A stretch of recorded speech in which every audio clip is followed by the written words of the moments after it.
It is the work of God for everything to have happened. Sijui ni kwa nini bendera zetu hazijakuwa nusu. Zinafaa na nani alipandisha? Unajua sasa umejifanya mang'aa kwa hii nyumba kabisa. Mungu anateremsha, unapandisha. So unajua ni radi tuhira leo. Wajira pole siake. Ni radi tuhira. Todutini. Mutirake menyaga ate mundu atikanaga nayo. Ginya kana ukoria kioria. Ndirare guko. Si nilikuacha hapa. Si ndio? Ukiona kitu inafanyika na si wewe umeifanya, wachana nayo. There's a reason for that. Usije kama unanielewa. Nduvundithagia andu aya kuhota kumenya mahinda. No, I'm not complaining. Etia kuigua ta ngoro yaku ya inama. I'm not complaining. But ukiona kitu kama hiyo, kwa sababu it is there. Unaiteremsha, maana si wewe uliteremsha. Ilifika wakati wa kuannouncewa. Ilifika wakati muda umefika, bendera teremke ikuwe nusu. Ni hapa tulitangaza bendera itafanya nini? Itakuwa nusu. Sasa inakaa inajiteremsha, unaiambia hapana. Niliwaambia last week, lakini naona mhamuko vizuri. Last week ni Sunday nilikuwa nawaeleza venye nilikuwa naona nakufa tena narudi. Nakufa tena narudi. Ni hamuku nielewa. Tukiwa mlimani niliwaonyesha hivyo. Mzee alikufa last week. Hakukufa jana. Alikufa last, amekuwa kwa mashini, hata akitoka hapa alikuwa amekufa. Sasa lazima wangetengeneza Wajaruo. Wapagwe vizuri, wasichome manyumba. Bwana Yesu asifiwe sana. Nikiwa Uhuru Park mulisikia nikisemaje? Kuna breaking news inakuja. Sasa wewe andikaga tu, acha andikaga tu na naandika unasema ndio. Weka kashapu kidogo. Nikikwambia kitu itafanyika, just go and write it. Don't go and pray about it. Just go and write it. Wait for that day. Itakuja. Naigwa mona fi. Mutigioreri. Nurarema ni kuhinywa hado. Kwa hivyo nataka leo tuangalie kitabu cha nani atatusaidia ku irakijeta ha.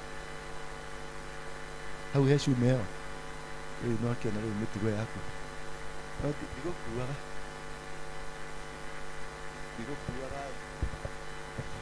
Rosili. Ndio tunaleta kwa kuweka dole.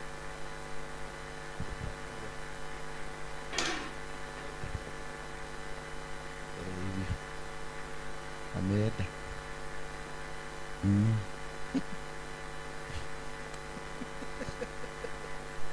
Ameenda. Sasa tufanye nini na sio sisi tumefanya aende? Unaangalia tukio.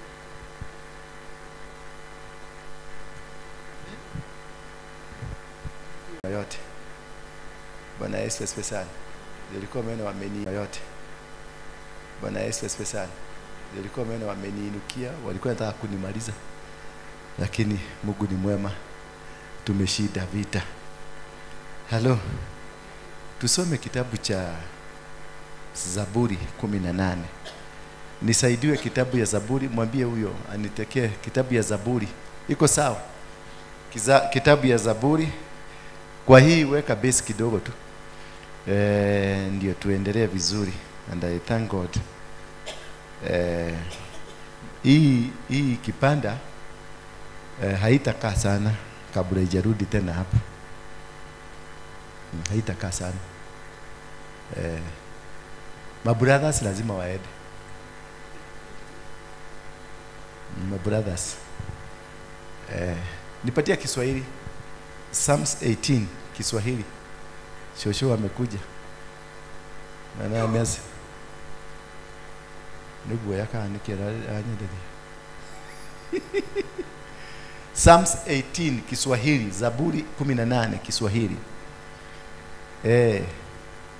Bwana Yesu asifiwe sana. Nikikwambia kitu wewe enda andika tu mahali. Lazima itafanyika. Sijalishi na time, lakini if I tell you this will happen. Nikikwambia tulia hapa, kaa chini, wewe kaa tu chini. Naweza kuwa mjinga. Unajua sometimes mimi nakaka kamjinga, hakajielewi, hakajijui. Lakini nikinena, I don't say me. Sio mimi huanga nasema. Kuna Mungu mbinguni. Yeye ndiye ananiambia akasema. Hata ile maneno mingi unaonanga nikisema hapa sio yangu. Hata ukiona wakati nimekasirika sio mimi nakoka nimekasirika. Ukiona nimeanza kuongea baya si mimi naongea baya. Kwa hivyo usiende ukinichukulia vibaya ati apostle ito na hali ya uru ni aratoruma ndirata kutotikira kasi. Sio mimi ni apostle. Kama kuna kamutu kamzuri ungenda kwelireria gatuke ka husband ni gaka wanyita mundu muhoreru mwega utare inegene ni no ni muhunjuro tagabaga ni ndaja kwaria tini jaragia God takes over.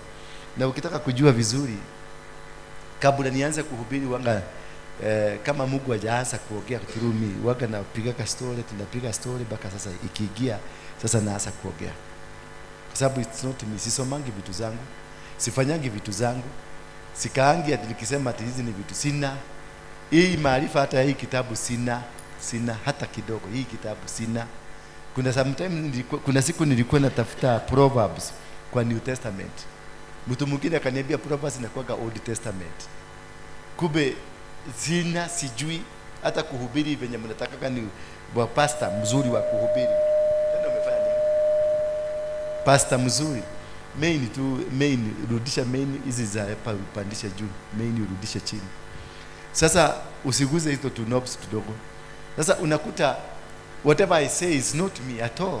Nikikwambia kitu, hiyo kitu wewe uiweke, kwa sababu most likely nikikwambia immediately inafutwa.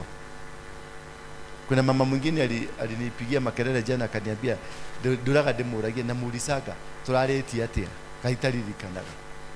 Sikubukaki nikiambia story yako Mungu anaifutaga hapo, siwezi ipatia mtu mwingine.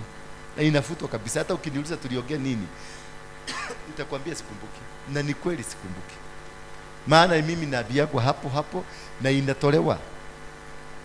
Na nikikwambia sio mimi nimesema, ni Mungu amesema na anatoa. Sasa inawekangwa kwenu. Sasa nimeona watu wengi wameniambia, kuna wale walinitusi, Wajeru walinitusi wakati nilisema huyu msee anaenda. Walinitusi, darumiro gerumo geto fagi geto kejaba geto mauduma ya mode gutire kidu itetiro geto murogi, kila kitu waliniita. Sasa hizi ndio wananiandikia anasema kwani ulikuwa najua?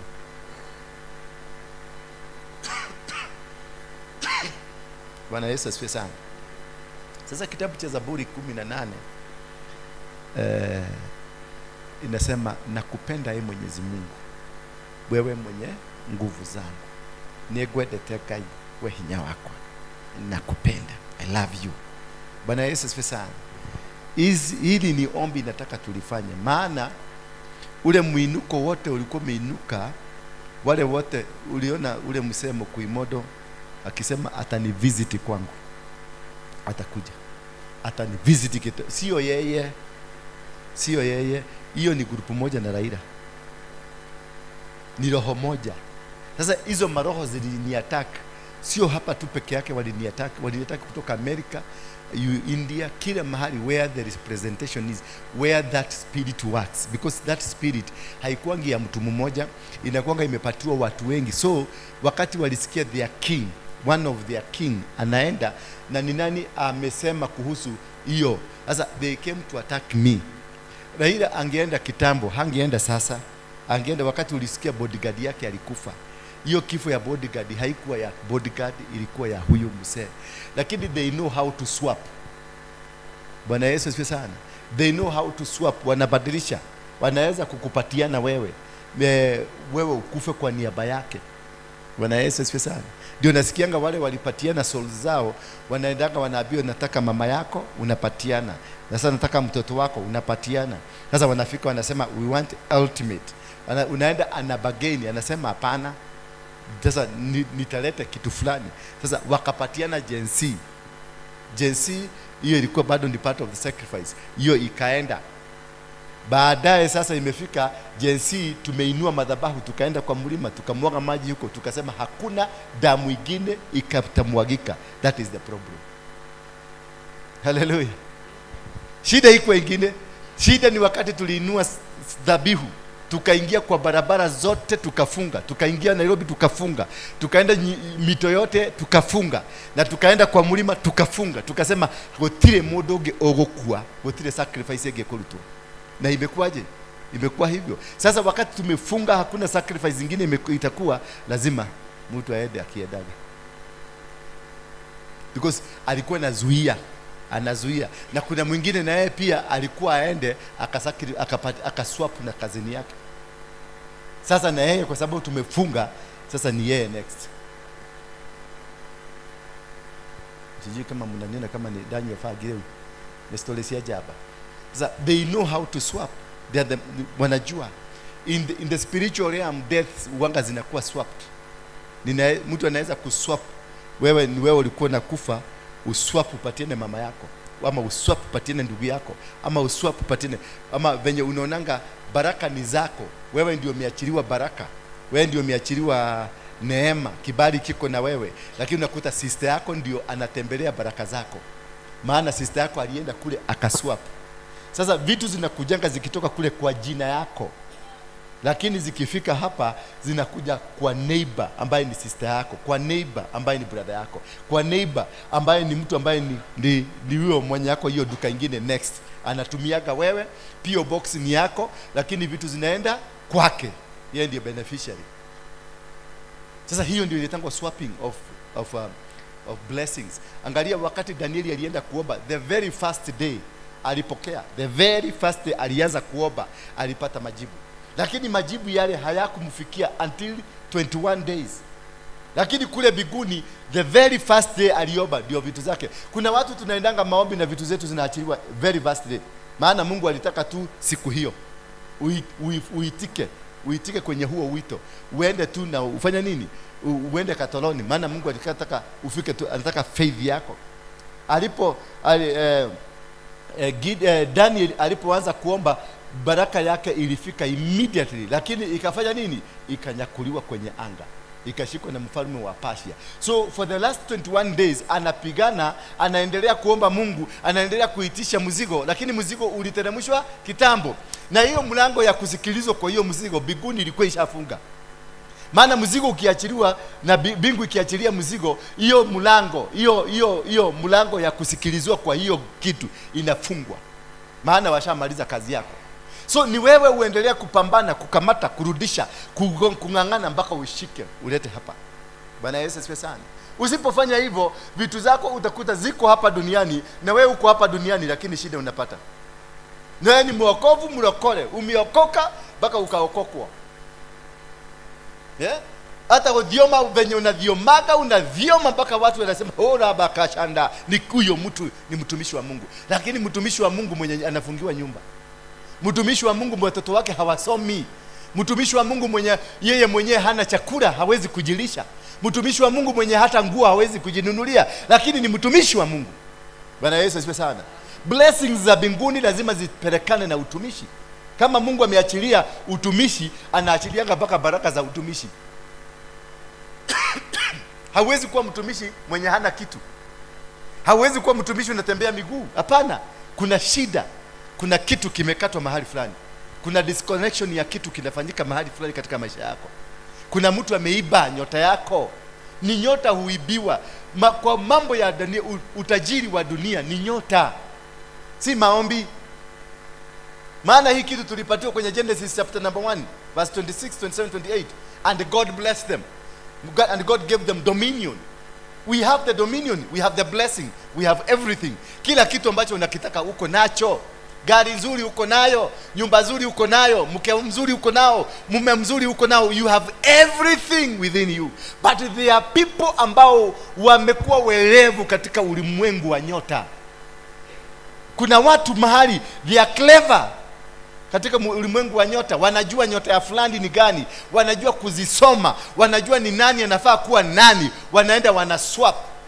Mtoto wako kwa shule, chunga sana, unapomwachilia aende shule, muombe, anaporudi nyumbani muombe. Bwana Yesu asifiwe sana. Maana katika ile kuomba na ile kwenda shule, watachukua tu jaketi yake, watachukua tu kitabu chake, watachukua tu. Mimi mtoto wangu alikuwa anapoteza akienda shule, alikuwa anapoteza vitu zake zote. Bwana Yesu asifiwe sana. Hakuwa na kitabu, ana note, ako form 3 lakini hana notes hata moja kutoka form 1 mpaka form 3 hana. Nguo zake namuuliza, nguo zile ulienda nazo zilienda wapi? Ananiambia zilipotea. Mpaka ikabidi ni dig deeper, nikakumba kumbe kuna mtu wako kwenye shule walijua huyu ni mtoto wa nani, na wakajua huyu mtoto ako na nyota fulani. Sasa kazi yake ni kuchukua vitu zake, wanazipeleka kuzimu. Mtoto alikuwa amekataa shule, hataki shule, hataki kwenda shule. Mpaka nikamhamisha kule. Saa hii amekuja number 1. Ameniletea karatasi akaniambia, daddy, na hana notes, saa hii ndio anaandika notes za form 1. Mpaka ilibidi nimtafutie printer, a copy, anaangalia, anachukua kitabu na anawekelea, ana photocopy notes za watu wengine badala aandike. Lakini alikuja number 1 bila notes. So that is what had been taken away. Hiyo ndio kitu walikuwa kazini pale. Unafanya kazi, unaweza kuwa umeajiriwa miaka 10, no promotion. And wengine mtu anakuja tu na anakuja na anapata promotion na anaenda. Na unashindwa huyu, na hii ni ngombe kabisa, ni mtu haelewi chochote. Hiyo promotion ni ate. Kumbe ni wewe ndio ulipatiwa promotion, lakini kaingia kwake. Yeye ndiye anapata. Unakuta kuna watu wanakulianga kazi yako, kuna watu wanakulianga biashara yako, kuna wakati wanakulianga huduma yako, unakuta huduma imeibiwa. Huduma kama hii inaibiwa. Kuna siku nilikuwa na Facebook yangu ilikuwa na wafuasi 100,000. Kukakaa kidogo nikaona wamerudi 60. Kukakaa kidogo nikaona wamerudi 40. Kukakaa kidogo nikaona wamerudi 20. Kukakaa kidogo ni Facebook ikapotea. Sasa ndio niliambia kuna watu wanaiba wafuasi wanaweka kwao. Wanaiba wafuasi wanaweka kwao. So hivyo ndivyo wanaibanga vitu zako. Hivyo ndivyo wanaibanga biashara zako. Hivyo ndivyo waliiba watoto wako. Hivyo ndivyo waliiba kazi yako. Hivyo ndivyo walichukua. And these are the people wako na waganga wa hali ya juu. Bwana Yesu asifiwe sana. Ndio hapo kamzee kanaitwa Mkuimondo kalijaribu kuiba nyota yangu. Kaliniita mahali panaitwa Mahiga matatu ni Mahiga Madhigira. Pale Chaka, au kienda hapo Chaka kuna mahali wanakulaga busi. Kaliniita nikaenda mpaka huko. Kakasema nichijue busi. Nikasema hapana, msinichijie yenu. Nikasema nitatoa yangu. Maana hii yao sijui, na ilisemekana lazima ilale huko. Ikilala ndio ichijwe kesho. Mimi nikasema hapana. Nitafutieni busi nyingine ninunue. Nikatafutiwa busi, wakasema hapana, lazima yogi nyeruto dhahu. Nikasema mimi mwenyewe ni mimi najua kutoa dhahu.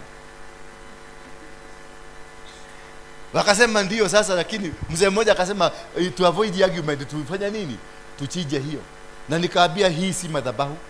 Tutiraruta igogo na tutiraruta ile toero ndira tulie nyama.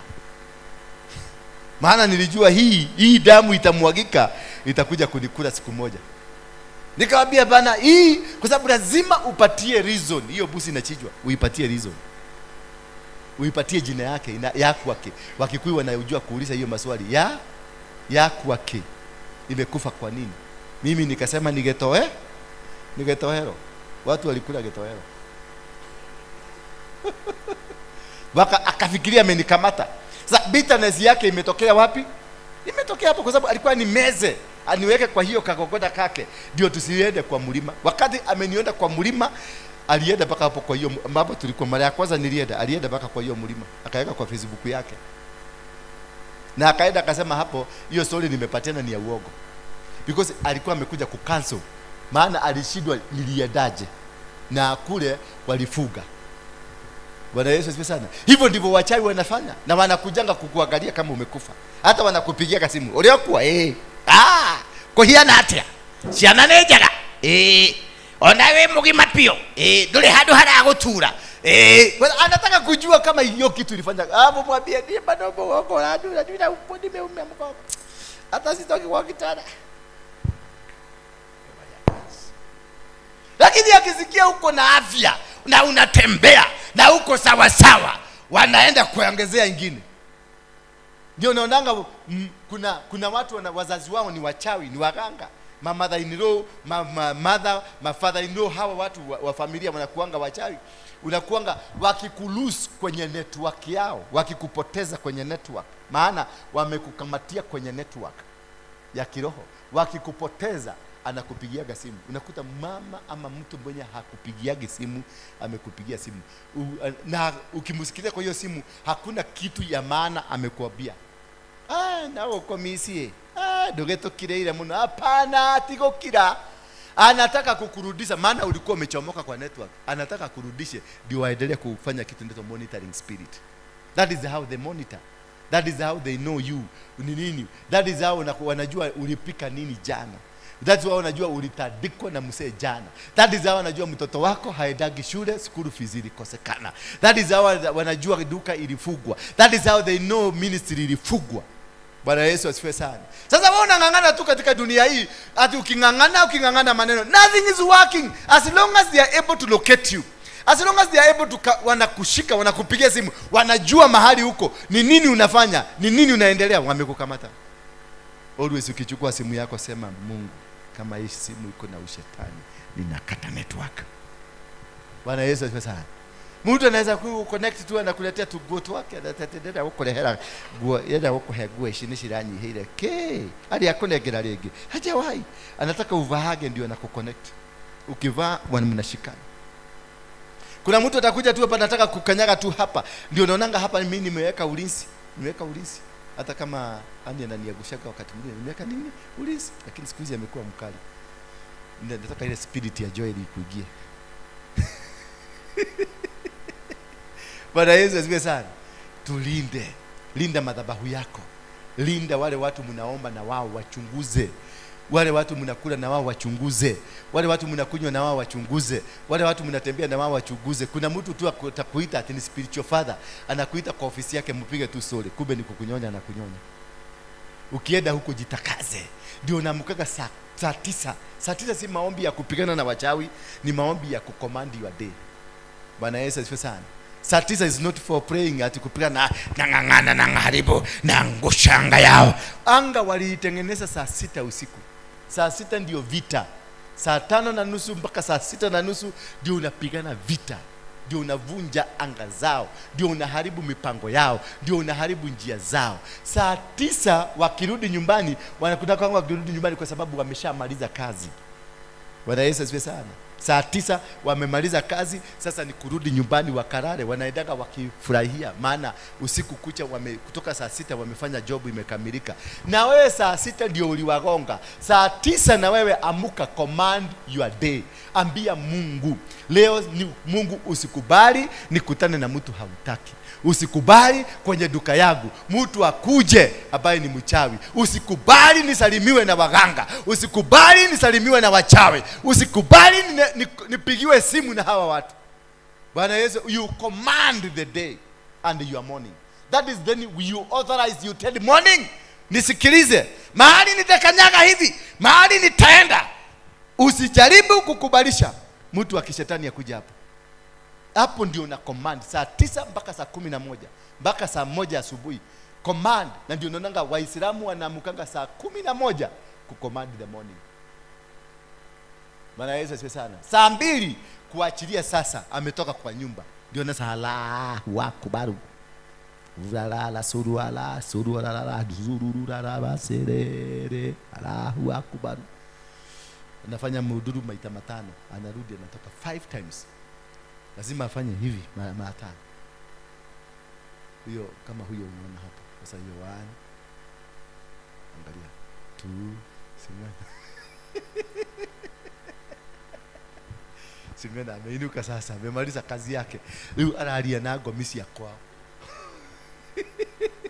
Bwana Yesu asifiwe sana. So you have to identify to know the time for warfare is not 3 a.m. Don't go for warfare. They have already won. Kama haukuomba saa 6, washakamata anga yako. Hakuna mahali utaenda. Siku hiyo yote hautafaulu. Saa 9 ni ya kucommand. Sasa hiyo ndio una command. Unasema unaitisha watu, kama uko na duka unaitisha watu saa 9, unawaambia wakuje, na wakati unaomba unalete duka yako ndio hii hapa, in the spirit unailete hapa, una command watu, unawalete, unapanga laini, unaona in the spirit, ukiomba unawakamata, wakikuja sasa weka loko, watakuja. Hivyo ndio wanatukamatanga. Tete no ikare haha hako ni kimuthuri uracaria, kimuthuri ukihoya ugakire hako ni tagiki ugu, ugakire mpaka kinakuja, unakikamata, unaona kimeingia box, kikiingia box unakisil. Sasa hiyo to kitoa sadaka kitajirete ati ni mtamaka gomisete ni utoire ko ni ndage ndio ikara Mombasa ndirare mo, kumbe ni kukikamata, ulikikamata sasa kinajirete, kimeingia kwa box, kiko ndani ya system na mtigagerio ukinyita. Yeah, that is how we kamata. That's how we kamata thing. Kama ni kanisa na hii nilijenga in the spiritual realm kwanza. Bwana Yesu, simnasikianga nikiambia kina Karo hapa, niliwapeleka kwa mkahawa ingine inaitwa Cafe Bistro. Imejengwa hivi. Ndivyo unaona ndivyo Cafe Bistro ilijengwa. Nilikuwa nawapeleka huko, tunaenda tunakula. Si chakula nilikuwa naye na haja, nilikuwa nakamata kitu kama hiyo. Mungu nikaijenga. Nilipoijenga sasa release in the spirit, the physical, nilijikuta hapa. Hii nyumba nilijikuta hapa. Hii nyumba imekaa hata hii kutoka 1930 haikuwa na mtu. Walikuwa wameweka files hapa, files za kahawa kuma 1930. Lakini when I commanded similar kitu kama hile iko pale, Mungu Google search, akasearch ikapatikana hapa. Watu hawa, huyu caretaker tulikuwa tunamwambia, alikuwa ametupatia kutoka hapo ile kalikuwa kafulini, kutoka hapo hivyo alikuwa amepatia hako. Nikamwambia na huko ni nini iko, akaniambia kuna file. Nikamwambia tuingie, tukaingia, nikaikanyagisha miguu tu. Aliniambia hata hiyo ukitaka tunaweza kupatia wewe. Nikamuuliza sasa, ilikuwa imegawanywa hapa kutoka hapa kwenda huko, si unaona hii line hapa, kulikuwa na kitu sealed completely, locked completely, secret files. Nikamwambia ni nini iko hapa, akaniambia hapa hatuwezi guza huko kuna files za ndani kabisa. Nikamuuliza naweza kuangalia, akaniambia kamera yako kalikuwa pale. Nikamuuliza kamera yako kako wapi? Akafungua, akaniambia unataka uchungulie tu. Nikamwambia fungua tu, nataka kuchungulia ndani. Akaniambia hata hapo ukitaka kuchukua nitaongea na management, maana already nilikuwa nishaiunda in the spirit, nilikuwa nishaikamata in the spirit. So kila kitu nikafanya ile ya Joshua, mahali utakanyagisha miguu yako utamiliki, as long as umejenga kwanza katika ulimwengu wa kiroho. Chochote utakachofanya utamiliki nacho. Bwana Yesu asifiwe sana. Hallelujah. Na hivyo ndivyo these people they control you. Na hivyo ndivyo tunakuwa control. Na hivyo ndivyo nilimwambia huyu msee kwenda kwake, wakati bodyguard yake alikufa, huyo bodyguard alienda kitu yake, alimpatiana ndio survive. Sasa ikafika na sisi tukafunga, ndio akakuja akapatiana nini? Akapatiana vijana. Alipopatiana vijana, tukaomba hapa, akachukua serikali, tukaomba hapa, tukasema tumefunga. Na nikaongea na hii bendera, nikaambia usikubali mtoto mwingine aende. Kuna mtoto ameenda kweli? Hapana. Hata wale walikujinyonga ilisimamishwa, hata wale wakukuta wameuliwa ilisimamishwa. Bwana Yesu asifiwe sana. Nika accident kingine kameanza kujitokeza hii barabara ya Nakuru. Tunaenda next week hapo. Tunaambia kuna damu nyingine itaenda, hiyo ni ya Freemason. Hiyo ni ya kina Mukuimodo, hiyo ni kidogo sana. Bwana Yesu asifiwe sana. Hallelujah. So you have to understand how they operate. Wakati uliona hiyo kitu niliwekea hapa, reason niliwaekea hapa ndio ni release kwenye anga. Maana alikuwa ameirelease kwenye anga through to me. Kama singe release ingefanyika. Maana yeye ni thrister kwenye ulimwengu wa shetani. Ako na uwezo, akalilisi. Maana anachinja mabuzi, anamwaga damu, anachinja makuku, anamwaga damu, amejenga mpaka kanyumba kakumwagia damu. Kwa hivyo this guy is a high priest. Mnanielewa? Hivyo ndivyo madhabahu hushindwa, upigano nayo. Madhabahu unaangalia ule mtu ni wa madhabahu gani, ni nini, amejenga tunyumba tutatu tunaitwa madhigira. Kwenye hiyo tunyumba tutatu ndio wanachinjianga ngomi. Hapo ndio buzi zinachinjiago. Who is the owner of the altar? Ni nani mwenye altar hiyo? Hapana, ni yeye. Lakini si yeye uchinja, amepatia wazee wanafanya hiyo kazi. So who is lifted up? Ni yeye. Yeye ndiye anaendelea kuinuliwa. Venye mbuzi zikikufa 10 leo, akaunti yake ya Bonga Point inaongezewa. Mbuzi zikikufa kesho 20, akaunti yake ya Bonga Point inaongezewa. Mbuzi zikikufa ingine, akaunti yake ya Bonga Point. Sasa yeye unaendelea kuona anaendelea kupata nguvu, lakini wale wazee wanachija, utakuta ni tumuzee tu, tumekaa chakarabakara, tumasikini tu. Yeye anaendesha gari. Maana madhabahu wanafanya nini? Alafu hapo ameenda kwa kichaka, pale kwa kichaka ya Mount Kenya, kuna mgumbo fulani, ameenda amejenga kashiraini hapo. Hawa wazee anawaambia nendeni mkachijie wapi? Hapo. Anaendelea kuinua madhabahu yake. Hapo juu kidogo amejenga mahali, amesema hii nayo ni kigogona ya Wakristo. Unaona sasa, unaweza kuwa na kigogona ya Mkristo, ya Muhindi, ya Mkikuyu, ya Mluya, and you still stand strong. Sio ati kuna kigogona itamaliza ingine. Hapana, you know how to operate it. Hivyo ndivyo Ruto alitukamata. Ruto aliweka kigogona na kina Wairimo State House ya Karen. Akatoka hapo akaenda kwa Kongo Muigai, akaita wazee wa Kikuyu wakainua madhabahu. Akaenda kwao kule wazee wa Ndalani, wale wa huko kwao, akainua madhabahu.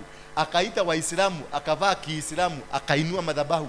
Akaenda Independent Church, akakaa Independent, akajenga ile kanisa ya Sagana hapa Keno, ile walipiga tia gasi ndani, akajenga kanisa ya Independent, akainua madhabahu. Akajua amekamata Independent, ndio kanisa ile inatawala Kenya, ndio iliachua madhabahu ya Kenya. Madhagama ya Kenya makao wamenakanida wa Independent. Alijua hivyo, akaenda akashika hiyo kanisa.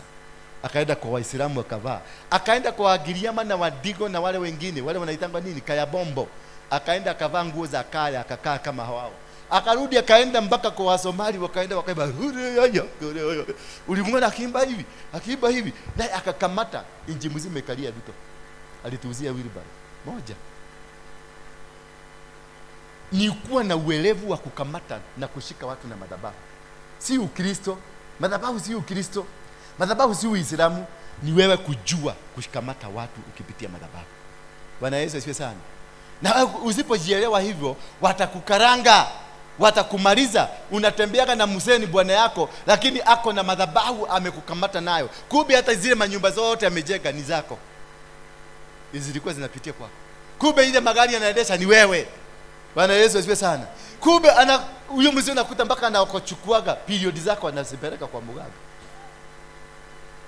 Akilala na wewe, analala na wewe, kisha anajipagusa. Hiyo kitu anapelekea mganga na kukamata. Maana vitu hivi unaonanga vinapitia kwenye sehemu za siri, either through mwanamke ama kila mwanaume. They have a power. They have a controlling power over life. Menstrual inatangwa periods. Inatangwa menstrual?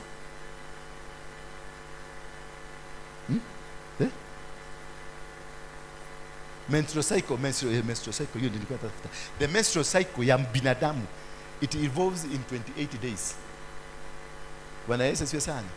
A cycle of a moon is 28 days. How the connection? The blood moon ndio hiyo inashikana na the 28 days. Ile blood moon ilikuwa imekuja, na hiyo ndio uliona watu wachawi wengi walifanya consecration ya kuinua madhabahu yao. Na ndio naona wakati mama afanya nini? Ako na periods zake, haruhusiwi kwenye madhabahu. Ama haruhusiwi kabisa kupikia mtu mwenye wa madhabahu. Kama sasa mimi niko na mama, huyu ndio mke wangu, na niko kwenye periods. Ako kwenye mimi niko kwenye periods. Ako kwenye ako kwenye periods, haruhusiwi kunipikia. Na ndio naona mzee alikuanga na dhingira. Bwana Yesu asifiwe sana. Mama alikuanga na nyumba yake na mzee alikuanga na nini? Na dhingira, kwa sababu ya kuavoid. Maana hii ingelete maafa, na hii ndio hutumika kutawala dunia. The menstrual cycle ndio inahusika. Hata calendar is revolved around the menstrual cycle of a woman. Sijui kama it has energies, it has the power. Na hiyo ndio wanafanya kukuroga nayo ama kumaliza generation. Menstrual cycle ya binadamu ndio nawaambiaga, chungeni hizi vitu soda mkitoa, don't just throw it. Don't just throw it. Ikichukuliwa iko na power, inaweza kwenda kutumiwa. Kuna vijana wengine tulikuwa na wao pale City Stadium, na hawa vijana tulikuwa na wao ni machokora, walikuwa na kamba round about a system. Sasa walituambia kazi yao ni kuokota hizo vitu, maana kuna mama kutoka Runda alikuwa anakuja na Range Rover, anazichukua anaenda nazo. Bwana Yesu asifiwe sana. So kukamatwa kwa madhabahu ni kuna vinye, kuna in the spiritual realm wanatu control, wanatushika. Sasa wewe unafikiria uko sawa, wewe unafikiria unaendanga kanisa, wanaweza kukuja tu hapa kanisa hii wakalie hizi viti. Wakikalia hizi viti, kuna kitu wamewacha kwenye viti, kuna control fulani wameacha kwenye viti. Baadaye utakuta wanapigana tu, kanisa mzima unakuta tunalimana, tunapigana, tunachukiana, apparently no reason, but because kuna madhabahu ilikuja ikawekwa. Huyo mzee alisema nini? Ndio maana niliwaekea hiyo kitu, niliwekea ndio katika ulimwengu wa kiroho, maana aliachilia hiyo kitu in the system, na mimi lazima ningeimalizia in the system katika ulimwengu wa kiroho. Ndio liona niliwaekea hapa. Mlisikia akisema nini? I will visit you in your altar. I'll be kuna ile language alitumia, I will do you a visitation in your altar. I will do you a visitation in the church. I will do you the visitation kwako nyumbani. How and why did he separate the altar and the church? Umeona? Because amegawanya in the spiritual realm, amenisplit mara tatu na atani attack mara tatu. Kule amejenga madhigira tatu. Bwana Yesu asifiwe sana. Alafu kwenye madhigira tatu ameweka madhabahu kwenye Mogumo, pale ile wazee wanaenda kuchinjia. That's number one. Hapa juu kidogo amejenga madhabahu ingine ya Kikristo, anasema ni ya Wakristo, ni ya Yeshua, amejenga hapo. Alafu sasa amejenga madhigira tatu. Hizo ni three trinity. So ndio kuattack mtu lazima akue attacked in three ways. Ndio mtu kitu imfanyikie. Kama sasa nikwambie wacha hiyo kitu, I need to warn you 3 times. Ya tatu nikikuoni, ya tatu lazima itafanyika. Nikikwambia wacha hii, tukaekae kidogo, wacha hii, tukaekae kidogo, nikikwambia ya tatu lazima itafanyika. And that is the katika ulimwengu wa Kristo ndio tunaita nini? The Holy Trinity. Bwana Yesu asifiwe sana. Na ukiingia kwa Wakikuyu wako na nini? Mahiga matatu ya kupikia. Na ndio wamama wazee walikuwa wanakojolea nini? Hiyo mahiga matatu hapo wanakojoa pale, wanapikia. Unaamka asubuhi na mapema, ameroga nyumba mzima. Ile chakula yote mtakula siku hiyo mumekamatwa. Ama pia nakojolea maji naweka nini? Kwa hiyo chakula atawapikia. Bwana Yesu asifiwe sana. So when you hear somebody anasema nitakutembelea kwenye madhabahu, ameguza the real heart you. Anaguza anga yako. Number 2, nitakutembelea kwenye kanisa yako, anasema congregation, wale watu mko na wao nitawafukuza, nitawatoa kwako. Ya tatu akasema nitakutembelea nyumbani, mahali unalala, because that is your other altar. So this man ana intention ya kumaliza in totality, maana kuna kitu ulifanya kikazuia kazi yake ifanyike. Are you getting me? So when they hear you, wakati tuliinua bendera hii, wakati tulikuwa City Stadium, tukainua bendera hii, tukaiambia kutoka leo tumekutuma kwa Raila, uende umwambie hatutaki maandamano Kenya tena. Kutoka siku hiyo maandamano ilifanyika, maana tuliinua bendera. Bendera ndio altar ya taifa, tukaizungumzia, tukaituma kwa nani? Kwa Raila. Maana it's only the flag that can speak to him. Maana this is the main altar of the country. Si kama mnanielewa? Tunapatana? So when you are making these altars, or when you are making these prayers, understand before you make the prayers, what could be the altar speaking against me, or what could be the altar speaking for me. Huyu mzee ambaye unataka kungangana naye, yes ni bwana yako, hebu uende ufanye utafiti, uchimbe ndani, ujue nguvu yake ni kutoka wapi mpaka wapi. Maana unaweza kuwa una deal na mzee wa miaka 1000 na wewe ni wa miaka 3. Kwa sababu umeokoka katika jina la Bwana Yesu, ninakemea mapepo. Una deal na giant. You are dealing with a giant in the name of a husband. Na ka husband ni katuruturu, kametosana hivi.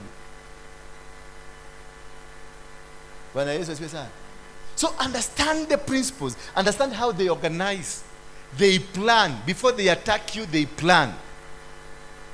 Before they move forward to do anything, they plan. Lazima wapange. Na hawapangi na siku mbili, hawapangi na siku tatu, wanakuwa wamekupangia muda mrefu. Huyo mzee alianza na kuniataki kusema, mara kwanza niliona ataki yake ilikuwa kwa Facebook yake. Akasema kuna watu wawili, 2 cousins, ambao wanazunguka Kenya mzima wakijiita mudhamaki wa Thayo. Mmoja anajiita ni yeye na mwingine anajiita ni yeye. Na nikajua ni mimi anaataki. Tukakaa kidogo. Wakati nilikuwa nimeenda Russia, nikaona kwenye Facebook wamesema, ameandika kitu akasema, wakati nilisema Pope alikuwa hapa na akanichukua kitu. Akasema your God must be a shallow God who does not understand anything. Ati Pope hawezi kuja na achukue kitu. Na Traore is ruling country yao kupitia Mount Kenya. Pope is Pope kupitia nini? Mount Kenya. That's what I said kwa Bamase. Lakini ali challenge that na akaniambia you must be having a God who is not worthy. Sasa aka challenge Mungu wangu. Sasa ground haikuanza kunipigia hapa, alianza kunipigia pale mbele ndiye alianza vita. Na mimi nilielewa vita zake. Wakati nilienda mlimani ya kwanza kabisa huko kwa Mount Kenya, wakati nilipeleka mchanga, yeye the following day alikuwa hapo. Na kaeka kwa Facebook yake alikuwa hapo. Kucancel whatever nilikuwa nimefanya. Na mimi wakati nilijua hivyo nikarudi. Sikutakasa, nikarudi. Sasa yeye hakujua, nilienda na whatever he said against me nikacancel. Bwana Yesu asifiwe sana. Tukarudi tukakuja Nairobi tukachota maji yote ya mlima. Wakati unachota maji, unatumia maji ya mito. Maji ni ndio ukweli. Maji ni ukweli mtupu. Maana maji ni ya Mungu. Nani alitengeneza maji? Ulishaienda ukakuta factory ya maji inajitengenezewa? Si unaona tu maji yakitiririka. Unaona maji imetoka tu kutoka kwa ardhi inatoka. It is God. Kuna Mungu ako ndani ya hiyo maji. So when you use water is an altar. Kikokona kia mai. Water is an altar and that is what God used to kill people. Akamaliza wakati wa nani? Ni wakati wa nani? Wakati wa Nuhu. Na kuna altar nyingine ya moto wakati wa Sodom na Gomora, akamaliza akatumia moto kumaliza. Bwana, those are the elements. Kuna element ya sun, kuna element ya moon, kuna element ya star. Kuna element ya air, kuna element ya damu. Sasa ni kile kitu unaweza hizo zote zinatumika katika kuinua madhabahu. Waganga wakienda kwa waganga, kuna kile kitu wanatumia wanatumianga element 3 waganga. Utakuta ako na beads, sio beads, zinaitwa nini? Zile za crochet. Wako na crochet. Ni crochet ama ni crochet?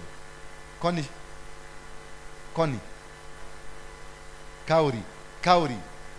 Poleni mwalimu wetu alikuwa mjaruo. Kauri shell. Hako kakitu ndio unaonanga watu wote, hata kiama na nini, waganga, warogi wote wako na hizo vitu wameshonelelea kwa shati yao. Maana hiyo inazungumzia udhamaki ya maji. Maana crowd shell ni dinoho zinakaaga ndani, zinatokanga kwenye baharini. Sasa inazungumzia kuhusu udhamaki wa nini? Wa maji wa baharini. Bwana Yesu asifiwe sana.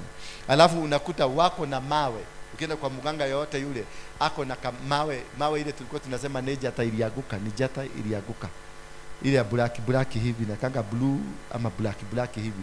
Hiyo mawe ndio wanatumia ina nini? Inasimamia nini? Udhamaki wa ardhi nyomo.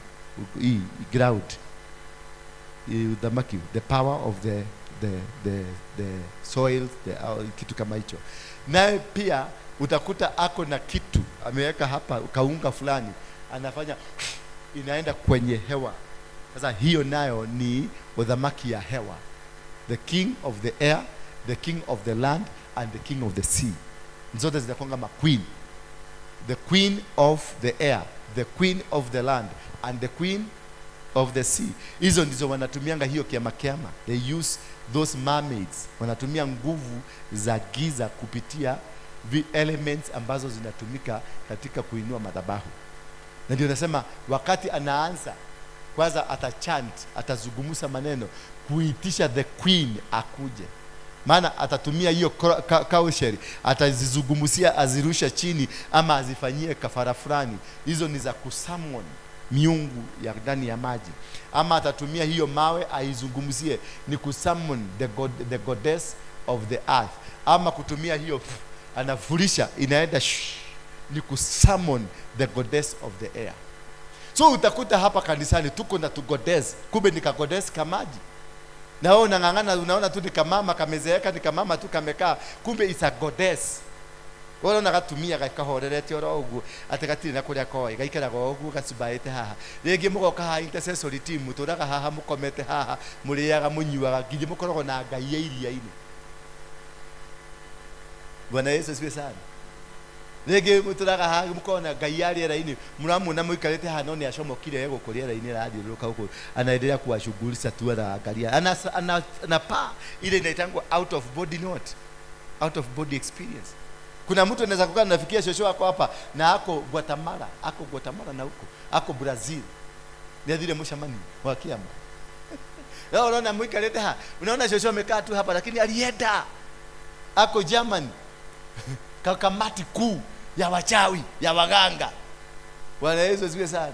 That's very very very important for you to understand what could be the challenge that is surrounding you. Who is this for fighting you? Ask God for the revelation. Elijah aliomba Mungu afungue Gehazi macho ndio aone.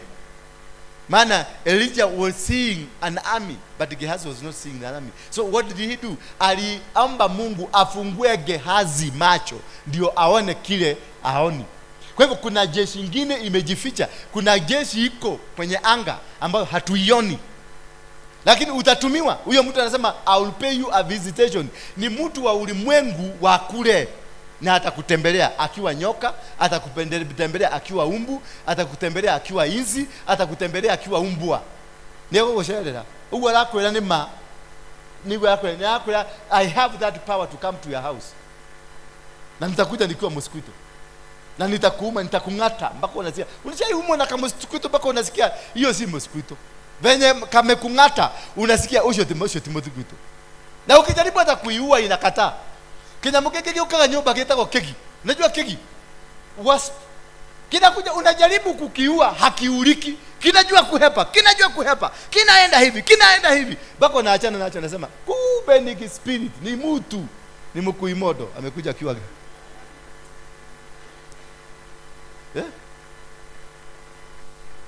Muthamaki wa Thayo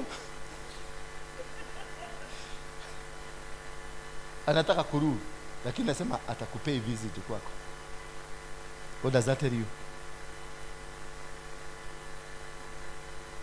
Hako na vitu zingine. Ukile ataneko washerera. Nego washerera. I am your pastor. I am your pastor here. Nikwambia nitakutembelea. Alafu usiku nione kwako. Nikifinya biashara yako. Tio ka biashara utajua mimi ni nani. Utajua yule Mungu naomba ni mgani. Wacha hivyo natulingia na yako kagari. Ukimaliza siku 2, kagari kanagogwa. Na lori from nowhere. Na kanaisha. Na lori unaona hakuna kitu kimegoga lori. There is a power behind that person. There is a force that person is using.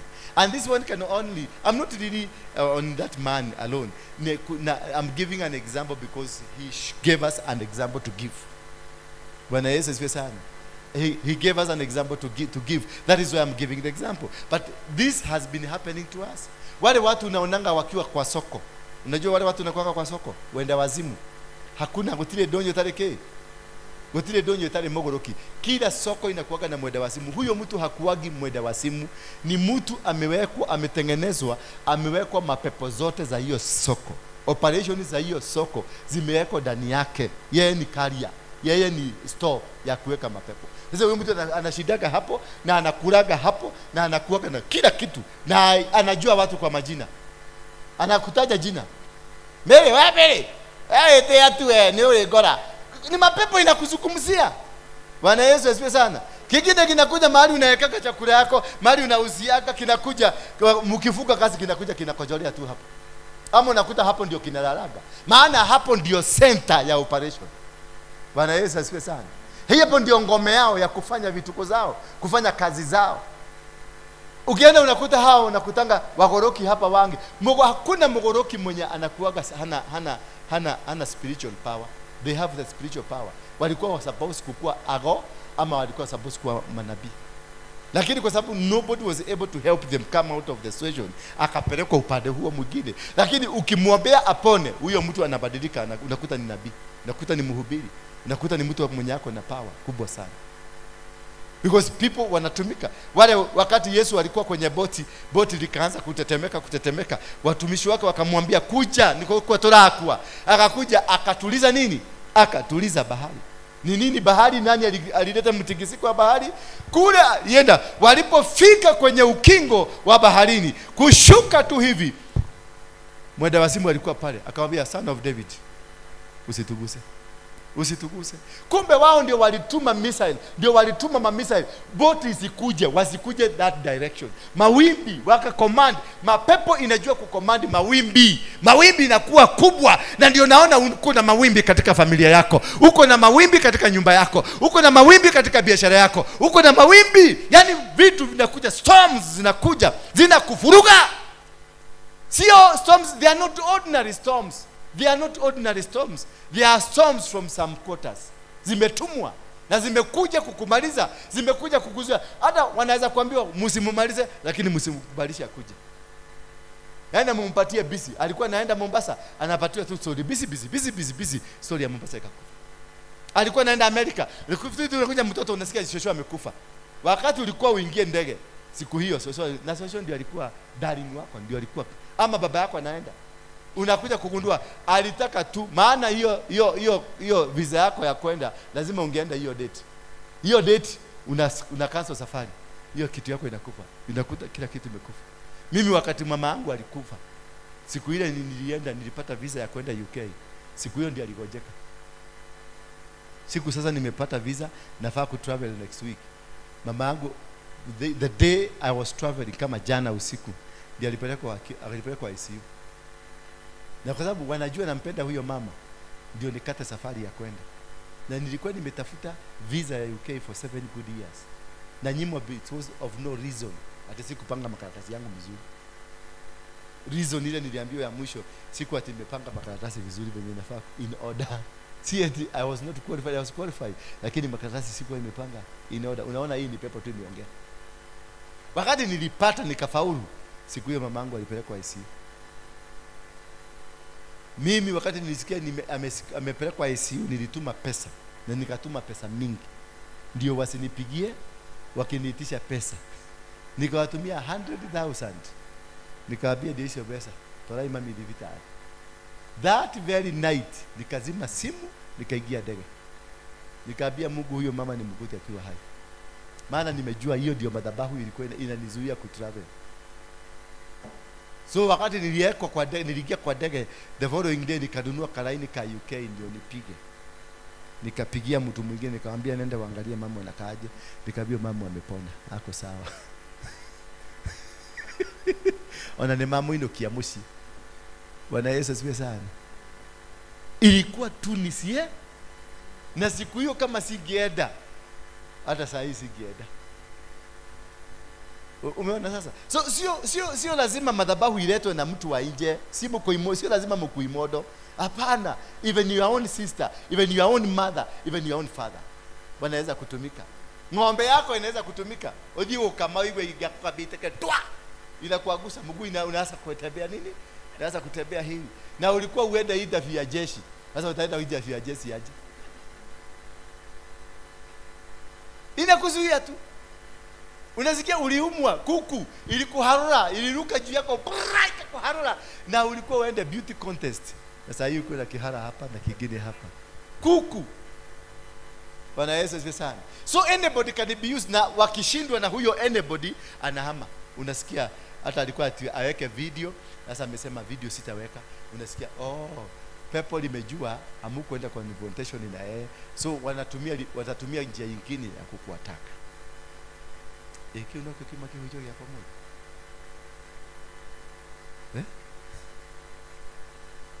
Hiyo ndio Psalm 18. Hapana.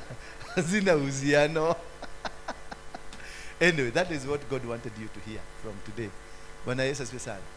May God bless you to be able to know, uweze kudiscern what is really the problem in your life. Unaweza kuwa tu wewe ni sumbua na tusumbuaga hapa bure, kumbe si wewe, ni the man or the woman inside you. Inaweza kuwa wewe unatushidaka yani maundu maria wekaga guku gitatoka komenate kumbe tuwe somebody else has been operating in you. Bwana Yesu asifiwe sana. Angalia wakati nimeenda juzi tu, nimeenda kwa Kalonzo tukaomba pamoja na yeye, na immediately mambo ya Kalonzo ikaanza nini, ikaanza kusimama. Wakati nilipigia simu akaniuliza, kwani I've never met a pastor like you, things are just happening. Na hatujaomba, hatujafanya maombi, kwa sababu alikuwa anasema unahitaji ukuje tufanye maombi. Sasa anaongojea nini nikafanye maombi? Baba katika jina mwanganganga. Bwana Yesu asifiwe sana. And this is what happens. And this is how God will work with us. If only you can be able kujua. Uelewe tu nikikiria mutolele wako. Mtu mwingine hapa aliniambia kuna wakati mtoto wake alikuwa anaenda shule, kuna mtu alikuwa ameahidi atamlipia shule. Wakati alikuwa anaenda shule tena huyo mtu akakataa mara ya kwanza. The same thing repeated again. Nikamwambia hiyo ni madhabahu, huyo sio huyo. Huyo mwenye alikuwa amesema atakusaidia si yeye mwenye shida. Kuna madhabahu. Wewe ndio uko na madhabahu ya kuzuia mtoto wako, na huyo mtoto ako na anointing, ako na power fulani, na hiyo ndio inapigana nayo. Bwana Yesu asifiwe sana. And you have to be now, ukiona kuna kitu kama hiyo inafanyikia watoto wako, you don't go confrontational kwa watoto. Usiende tu kuwaombea ati nataka kuombea watoto wangu, kuwapeleka kwa hapana. Anza kustudy huyo mtoto. Ulimpata aje? Ni shida gani ilikuwa wakati mlipatana na hako kamsee? Ni shida gani ilikuwa? Ndio gathina kali komwale nako. Tondu gathina kau no kogokete kugiria mbegu yo ndegacamani. Sasa ukiunderstand yako kashida ulikuwa nako, katakupatia understanding huyu mtoto anapitia matatizo kama haya kwa nini. Bwana Yesu asifiwe sana. Uta-understand kama wakati mlifungua kazi ya kwanza, mlifungua na mkeo ama mlifungua na mtu wa familia ama mfungua, ile shida mlikutana nayo ya kwanza wakati mlipo nafungua, hiyo shida ni muhimu sana kuielewa, maana itakwambia ni nini mnapitia. Bwana Yesu asifiwe sana. Na hiyo ndio inaweza kufanya ufaulu.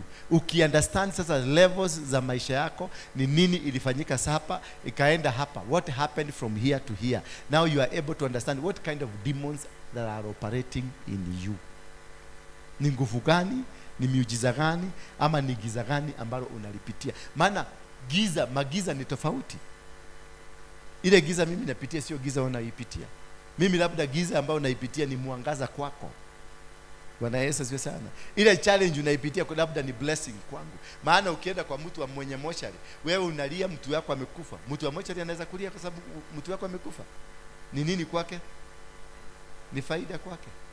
Maombi yake aliomba, he commanded his morning. Father, I command na you morning niletee watu kazi jae. Hiyo ndio alicommand.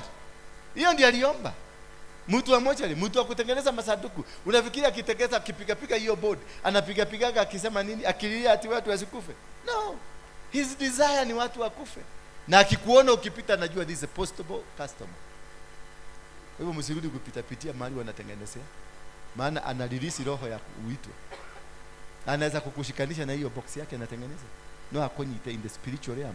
Akiona wewe unakaa pesa na sanduku anataka kuiuza 100,000, atasema katika jina la Yesu Kristo nakamata anga yake, ninamkamata rimashete. Ukifika nyumbani unaweza kusikia ati roho inalehe shida. Roho ndio unaenda mtu amekufa na kwa mgonjwa ati ralio ha trali ile raji radi hali radi rahe ng'ombe mai au mahau arasho karamba tamushi radi ndiramurugira gacai tuikarite oro hau ri ndirathi na hau ndiri nikindirathi dekora geshoka ri mundu athire. Sasa unajaribu kupatina ka story ka venye huyo mtu alienda, because hata wewe huelewi huyo mtu kumbe aliendea mahali alipita kwenye sanduku ya maiti. Hapo ndio alikamatiwa. Bwana Yesu asifiwe sana. Hizo zote ni madhabahu za kukamata watu. Hizo zote ni madhabahu za kucontrol. Hizo zote ni madhabahu, na kila kitu ambacho kinafanyika kwenye maisha yako ni madhabahu. Whatever that is happening, bwana yako anaweza gonjeka tu a delay akuharibie maisha yako. Arwale tu todo wewe na jata uko na neema kubwa sana. Bwana yako tu agonjeke na akaga yani usimamishe kazi zako zote, umuhe yako ile hapo.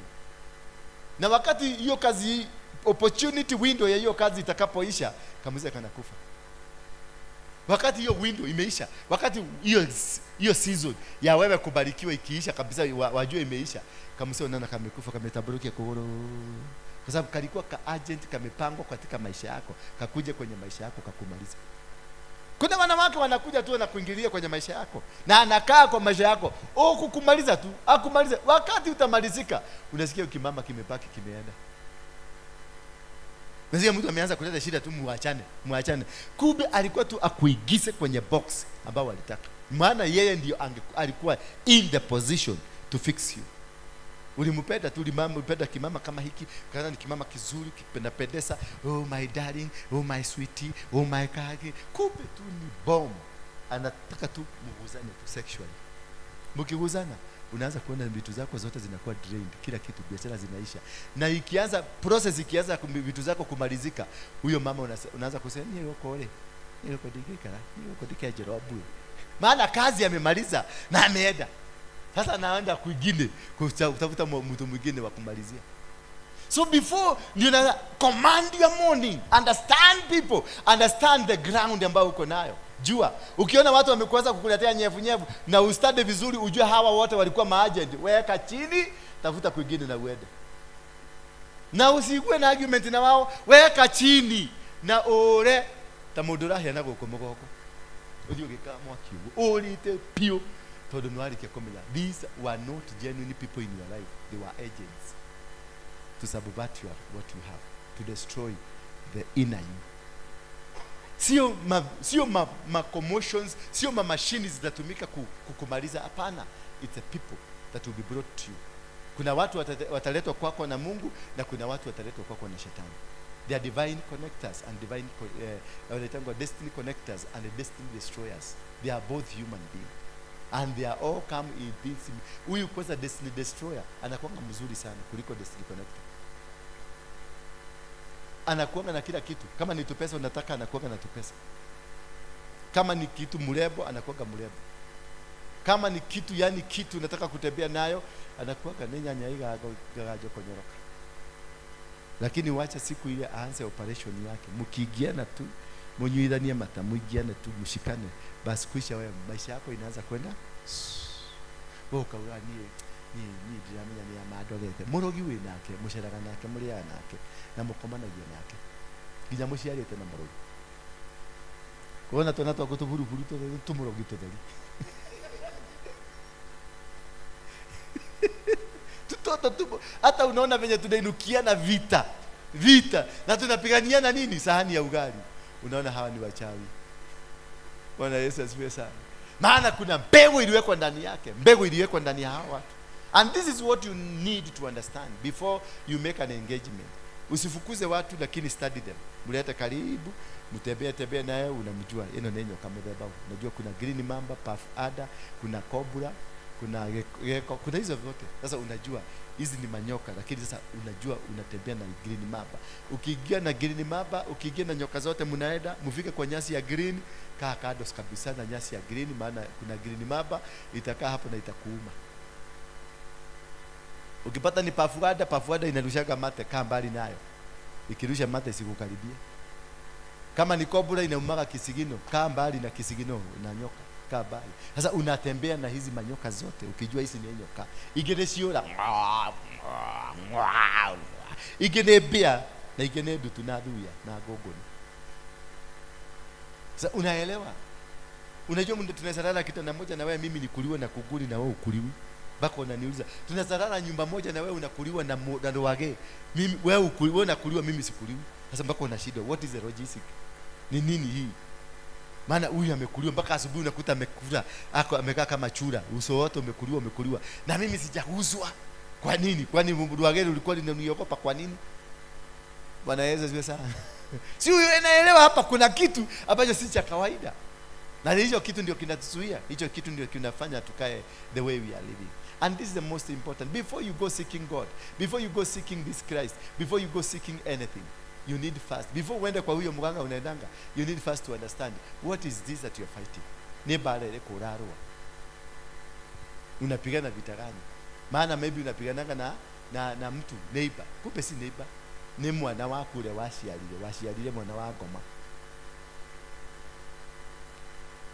Halo? Ama ujui unaweza kuzaa mtoto wa shetani? Utazaa.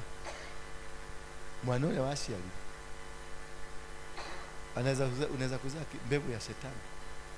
Na yeye atakunyamalia mpaka uishe. Biginyo koraia huyo nake umile.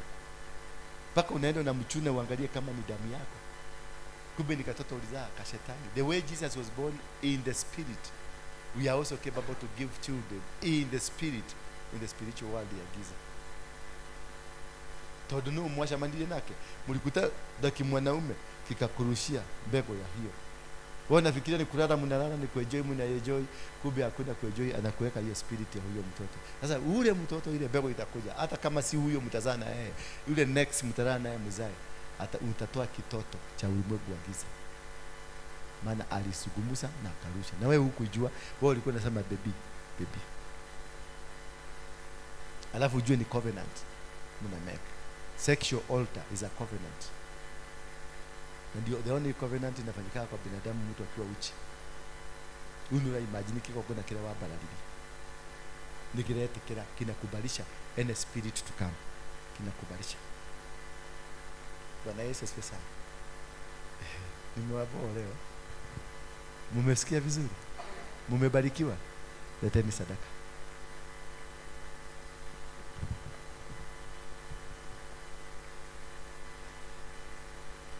Leteni sadaka hapa mbele mnikabidhi kwa mikono yangu. Leo nataka kuishika kwa mikono.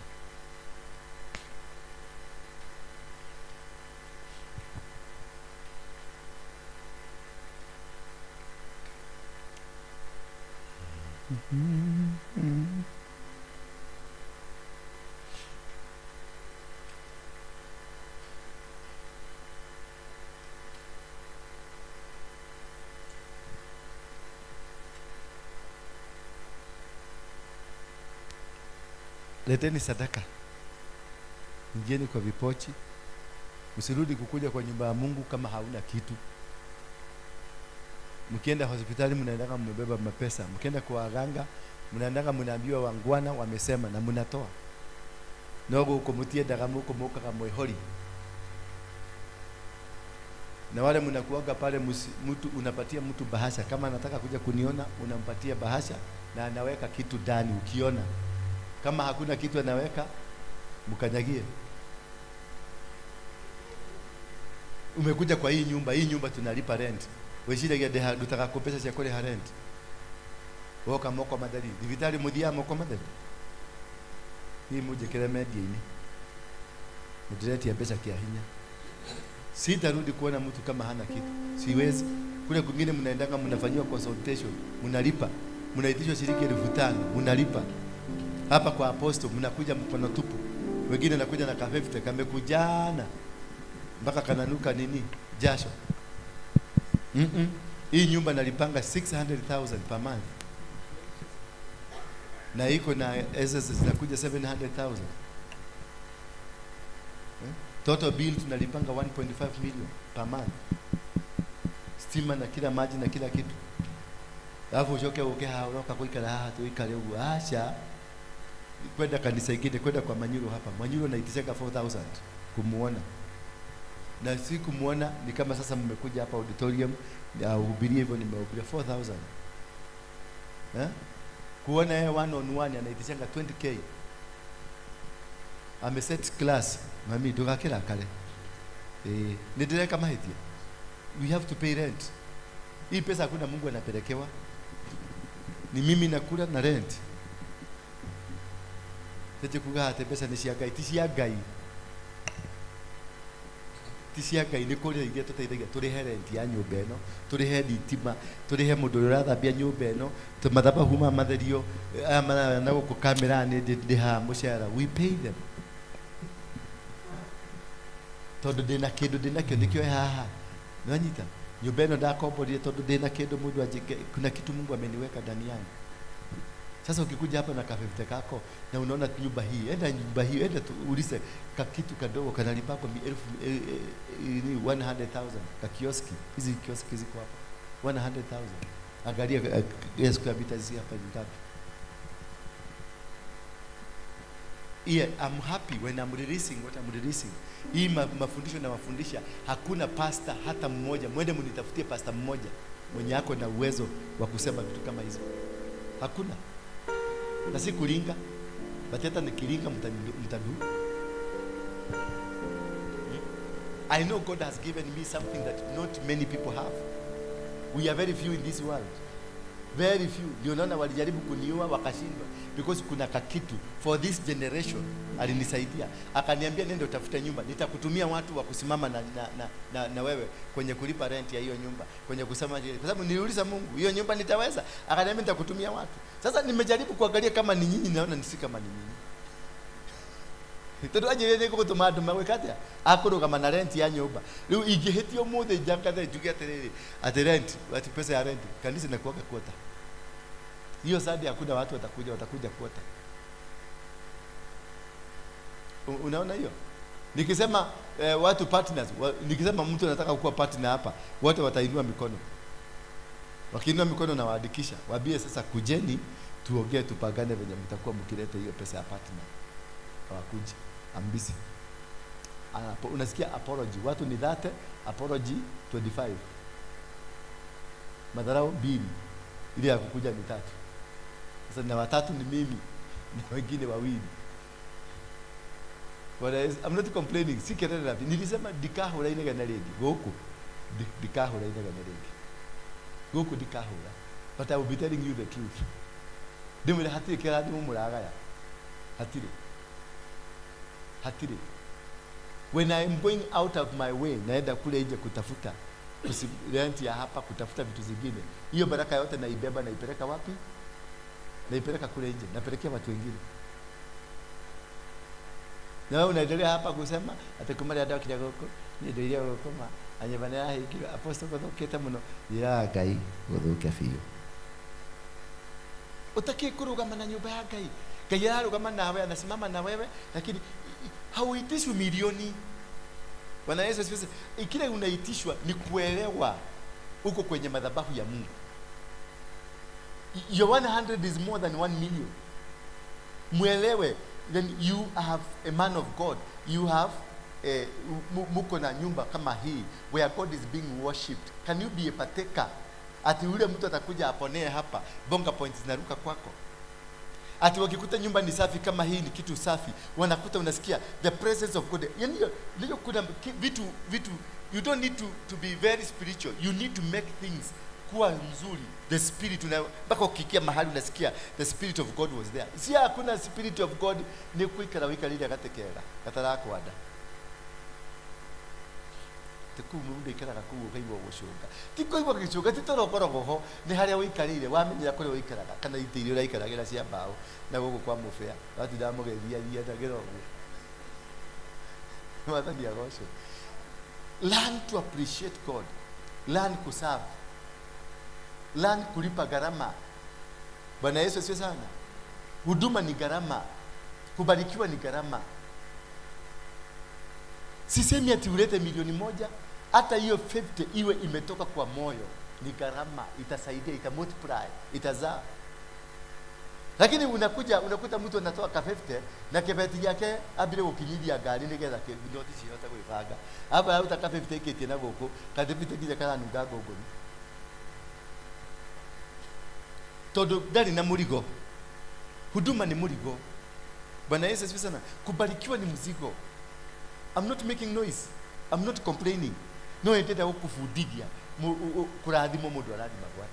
That is why unaona watu wa Catholic, watu wa PCA, watu wa hizo makanisa za hizo mnaitanga ati hazitaenda mbinguni. Ni wewe hautaenda mbinguni, wataenda, utawakuta mbinguni. au kwa nini mako na kihoma kenelea upogalo lokihi, because they know how to serve God. Ebu enda siku moja, ushaisikia Catholic wakitangaza harambee? They don't announce. Ushaisikia PC wakiannounce harambee? They don't announce. Wanaitananga ni mtanya wake waitega, wanataka kununua mashini, na hii mashini ni 20 million.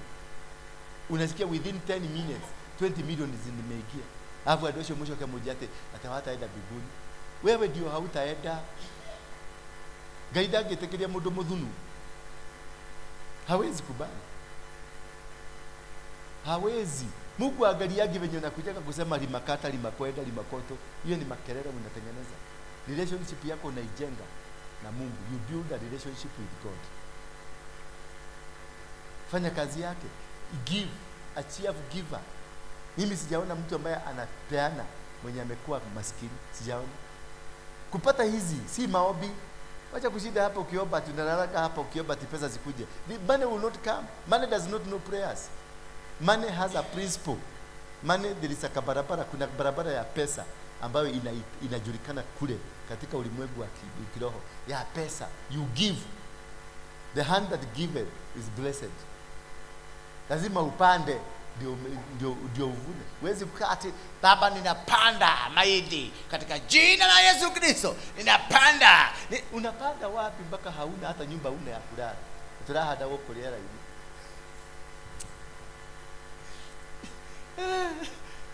Ukiona what I'm doing here every time on Sunday, tunabariki watu PWDs, tunabariki wazee, tunabariki. It's not I'm bragging. Na I'm not, kama wangekuwa ni watu wengine ingekuanga hiyo ndio breaking news. No. Natoa na ninaficha watu wasijue nimetoa. Maana I'm not pleasing. Sitoi nikufurahishe. Ninatoa ndio nifurahishe Mungu wangu. Hari hakidira aruta rurita meta wa mahaki. Ni hari kaudode ya hakagai. Mwathani agoco. Naje nigende na ria yake. Yitirandegana na ndirinegana mukajigwa nyumba eno ringi.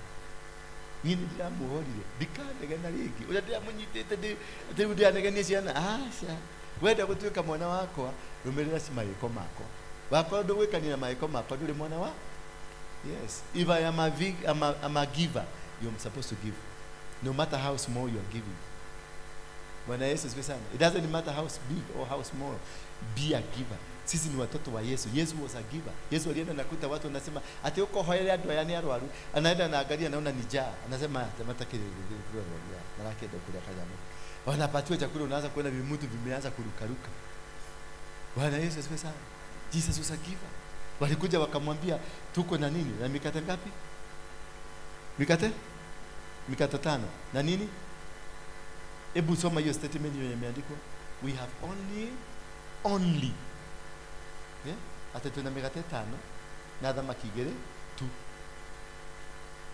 Tuna mikate 5 na dhamaki 2. Yani anataka alikuwa anaambia Yesu, we have 2 little for us. It is only for us. Na Yesu akaambia tena, akamega ile mikate akafunja, watu wakakula maelfu na maelfu ya watu, because Jesus was a big giver.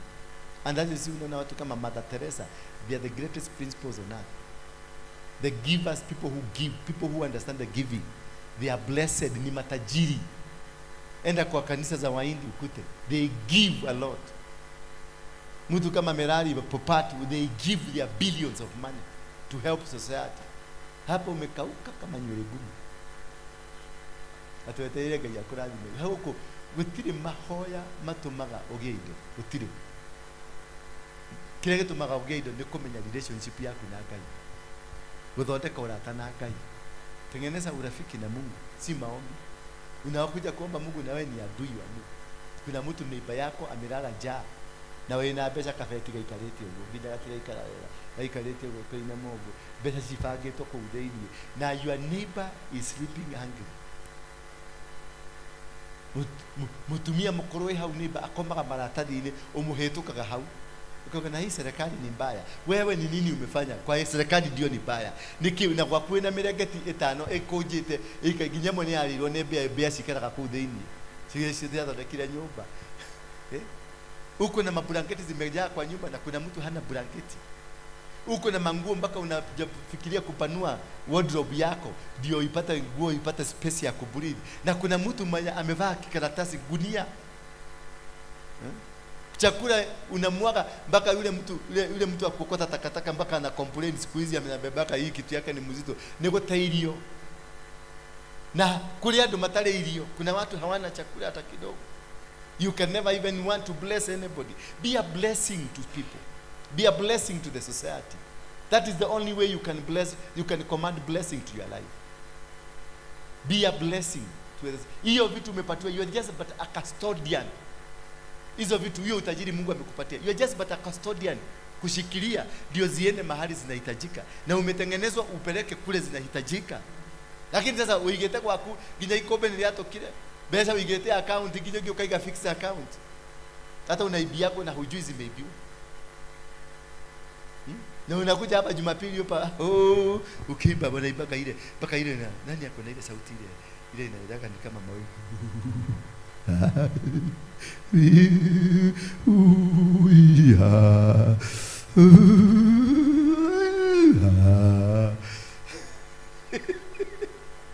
No odulete unakafadhu yenywa gadha kame. Mwana ni awasho. Hallelujah. Just change. Mwambie neighbor change, badilika sasa. Ni udhunire muno. Mwire ni udhunire. Angalia ni neighbor, muangalie na macho yako. Muangalie. Mwambie ni udhunire muno. The only way to be blessed is not hiyo maombi mnaomba hapa. Hiyo ombeni mtafute presence. Jesus did not die for us to be wealthy.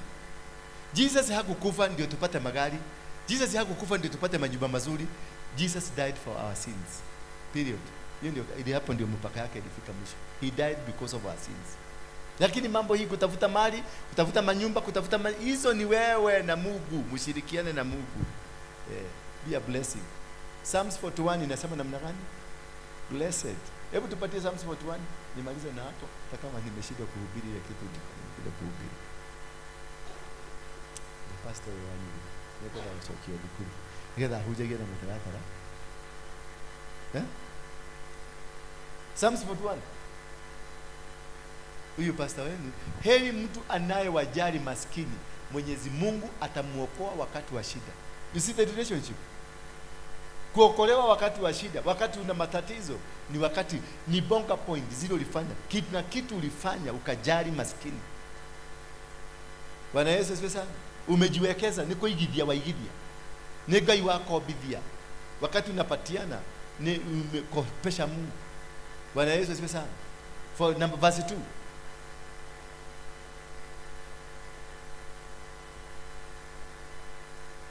Mwenyezi Mungu atamlinda na kumweka hai, naye atafanikiwa katika nchi. Mungu hatamwacha makuchani mwa maadui zake. Umeona?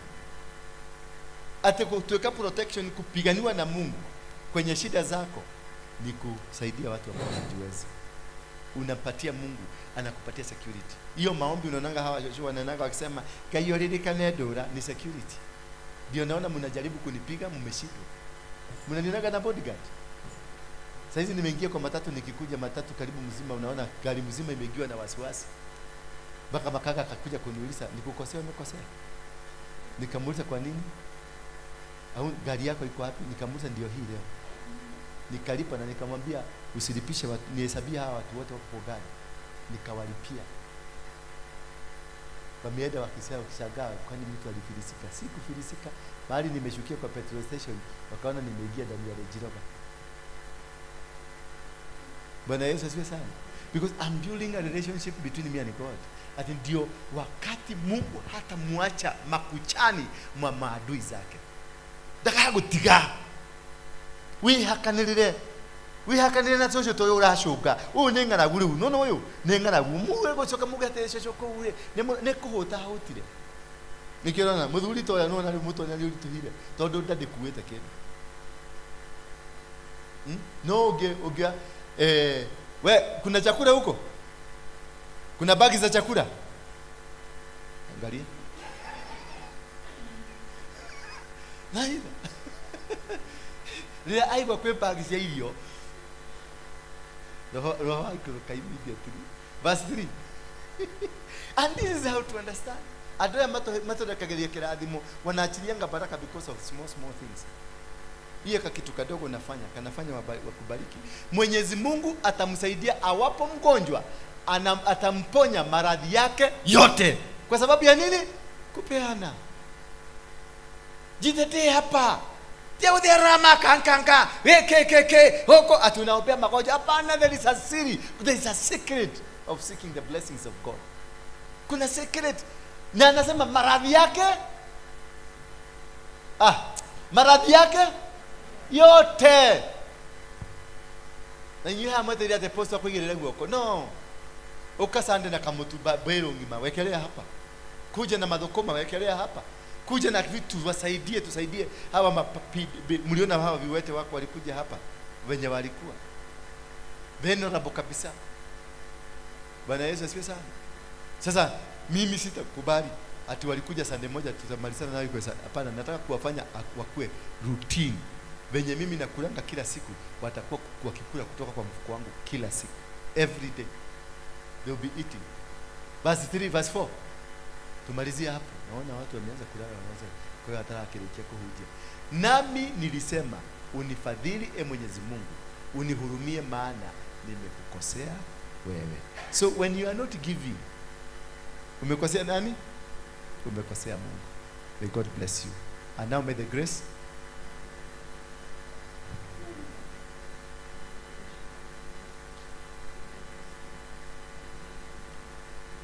Thank you. God bless you. Na mwende nyumbani. Go in peace. Nasikia wajaruo wanapiga.